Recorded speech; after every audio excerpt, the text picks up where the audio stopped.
And this is the last phase of the election in the remaining 142 constituencies in West Bengal. And what we have brought to the notice of the CEO is that there is intrusion by outsiders in these constituencies. Especially, we also highlighted that this is happening in Bhawanipur and constituencies of North Calcutta. These people are outsiders. They are not voter card holders of the constituency which are going to polls tomorrow. And this is not allowed. Yesterday, after 10 a.m., after the silence period set in, they are not supposed to be in these constituencies which is beyond their residential constituency. This is deliberate.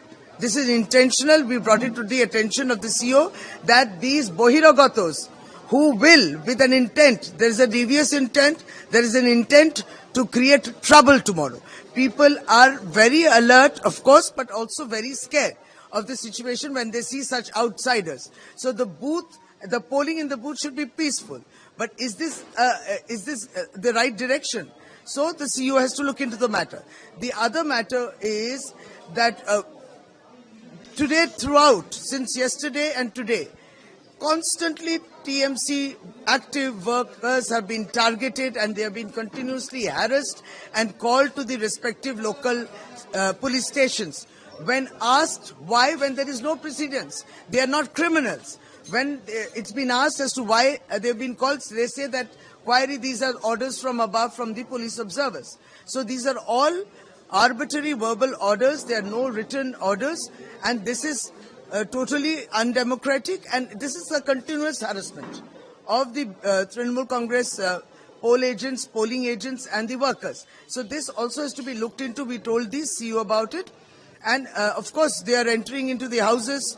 In other constituencies, we've said entering right into the houses any time of the day and the night, whether the men are there or not, the women are there alone with their children, but they're just storming in. So it is a very dictatorial kind of an approach.